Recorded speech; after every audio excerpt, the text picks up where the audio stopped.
Hello students, ये political science की class है। आज का जो आपका टॉपिक है वो है राजा राममोहन राय।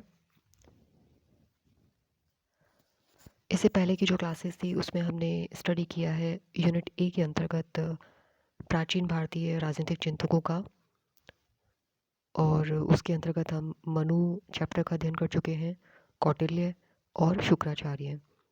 इन चैप्टर्स का हम अध्ययन कर चुके हैं। अब यूनिट बी स्टार्ट होती है, जिसमें है राजा राममोहन राय।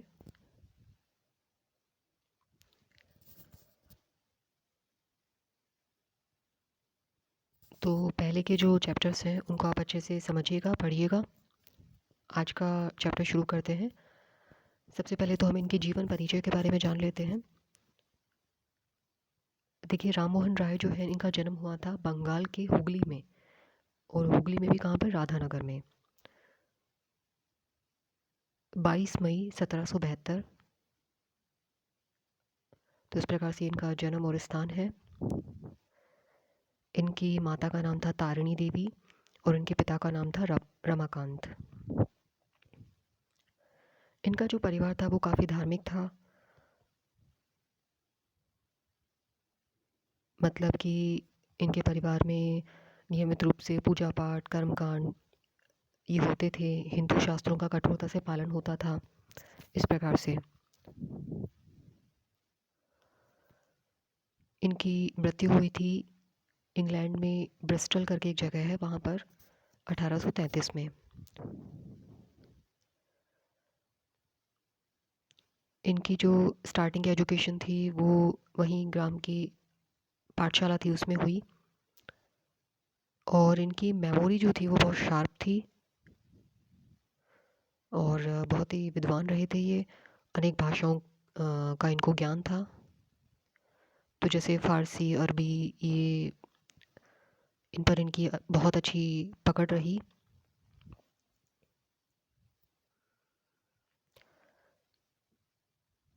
आगे हम बात करते हैं इनकी रचनाओं की। देखिए, रचनाएं, या आगे हम पढ़ेंगे इनके द्वारा स्थापित संस्थाएं, ये ना सिर्फ आपके एकेडमिक एग्ज़ाम के लिए इम्पॉर्टेंट है, बल्कि जो कॉम्पिटिटिव एग्ज़ाम है उनमें भी आगे तक प्रश्न पूछे जाते हैं कि ये कौन सी संस्था है और ये किस विचारक के द्वारा स्थापित की गई थी, या ये रचना किसके द्वारा लिखी गई थी। तो आप इन्हें अच्छे से अध्ययन करें और इनको याद रखें। तो इनकी रचनाओं के अंतर्गत हम पढ़ते हैं तुहफ़ातुल मुहाविदीन, ये फ़ारसी भाषा में लिखी गई थी, और दूसरी है ईसाइयत के सिद्धांत, जो कि अंग्रेजी भाषा में थी। तो एग्ज़ाम में पूछ लिया जाता है कि उनकी रचनाओं के नाम बताइए, तो कम से कम 2 रचनाएं आपको याद रहनी ही चाहिए।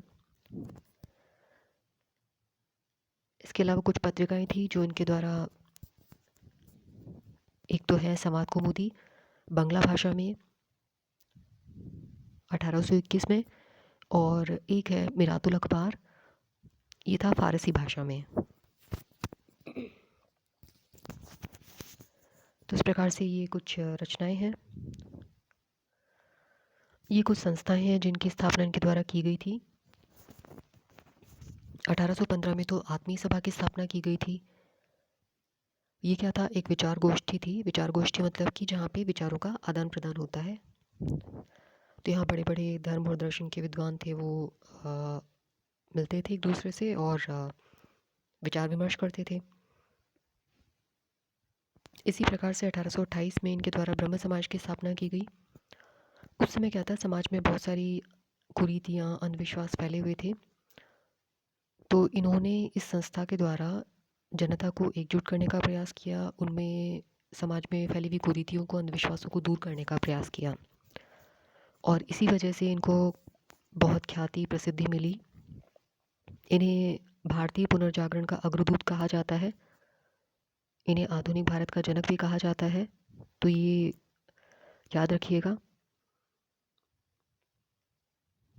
इसके अलावा इन्होंने, देखिए, बहुत सी कुरीतियों का विरोध किया, जैसे सती प्रथा का, बाल विवाह का, बहुविवाह प्रथा का। इस प्रकार से इन्होंने विरोध किया।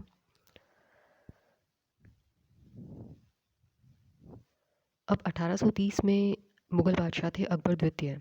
तो उन्होंने उनके राजदूत के रूप में इन्होंने इंग्लैंड की यात्रा की थी और इस वजह से मुग़ल बादशाह अकबर द्वितीय जो थे उन्होंने राम मोहन राय को राजा की उपाधि प्रदान की थी।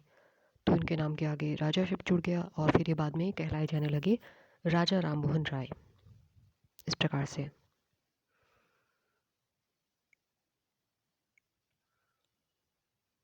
आगे हम बात करते हैं इनके राजनीतिक विचारों के बारे में।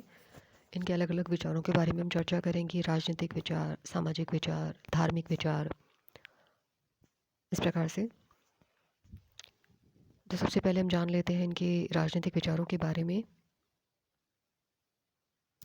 इनका जो कार्य क्षेत्र था वो था सामाजिक और धार्मिक जीवन।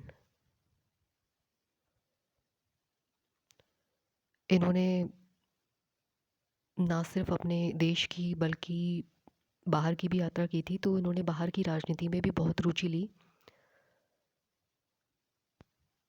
अब जैसे सबसे पहले हम चर्चा करते हैं इनके राजनीतिक विचारों के अंतर्गत व्यक्तिगत और राष्ट्रीय स्वतंत्रता।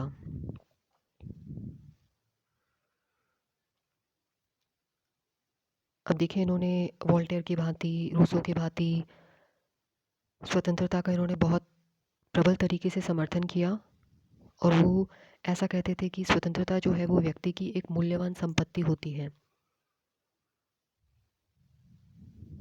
और उदारवादी वो थे और इस उदारवादी होने की वजह से उनको पर्सनल लिबर्टी में बहुत गहरा विश्वास था। वे जो प्राकृतिक अधिकार हैं उनका समर्थन करते थे। प्राकृतिक अधिकार जैसे कि जीवन का अधिकार, स्वतंत्रता का अधिकार, संपत्ति का अधिकार। साथ ही वो राष्ट्रों की स्वतंत्रता का भी समर्थन करते थे।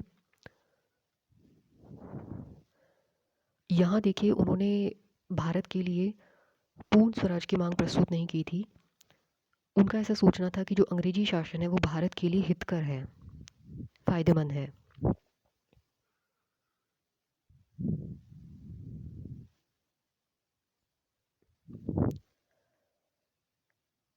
और उन्हें जब भी किसी राष्ट्र की स्वतंत्रता का कहीं से समाचार मिलता था तो वे बड़े खुश होते थे। और अगर किसी राष्ट्र की परतंत्रता के बारे में पता चलता था तो बड़े दुखी होते थे। इसके बाद हम बात करते हैं प्रेस की स्वतंत्रता। अब प्रेस की स्वतंत्रता से मतलब क्या होता है कि जो समाचार पत्र होते हैं उनकी स्वतंत्रता का इन्होंने समर्थन किया। और ऐसा करने वाले उस समय के वो पहले व्यक्ति थे। उनका ऐसा सोचना था कि जो लिखित अभिव्यक्ति की स्वतंत्रता होती है, एक तो मौखिक अभिव्यक्ति होती है जिसमें व्यक्ति कह करके, बोल करके अपने विचार को व्यक्त करता है, और एक होती है लिखित अभिव्यक्ति। तो जो न्यूज़पेपर्स होते हैं उनमें वो क्या होती है, लिखित अभिव्यक्ति। तो उनका कहना था कि ये तो अनिवार्य रूप से प्राप्त होनी ही चाहिए।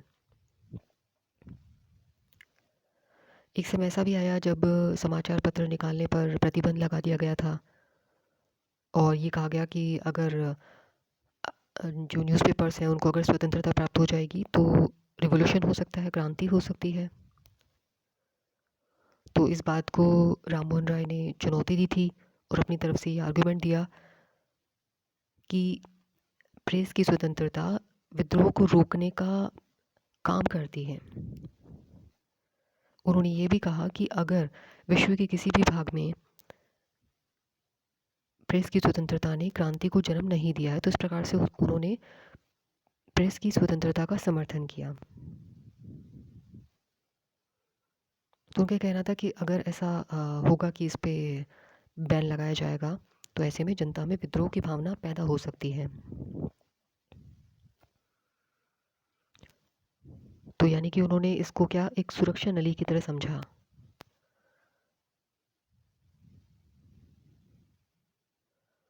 साथ में वो ये भी कहते थे कि अगर प्रेस की स्वतंत्रता होगी तो जो भी सरकारी अनियमितताएं हैं, दमन है, जनता की जो शिकायतें हैं वो सरकार तक पहुंचेंगी और सरकार की जो पॉलिसीज़ हैं वो जनता तक पहुंचेंगी, यानी कि लोगों की दशा सुधरेगी। और ये ज़रूरी है कि उन्हें प्रेस की स्वतंत्रता दी जाए।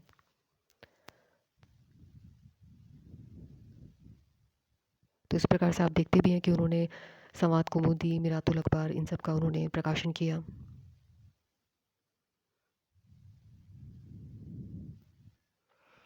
इसी प्रकार से है आगे न्यायिक व्यवस्था का स्वरूप। इन्होंने उस समय भारत में जो न्यायिक व्यवस्था थी उसमें सुधार पर भी उन्होंने पूरा जोर दिया।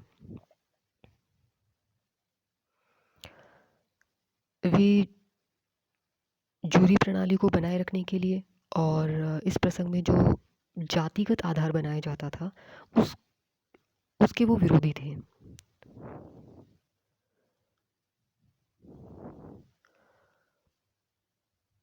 अब इन्होंने देखिए ये एक बहुत महत्वपूर्ण बात है कि 1833 में ये ब्रिटिश संसद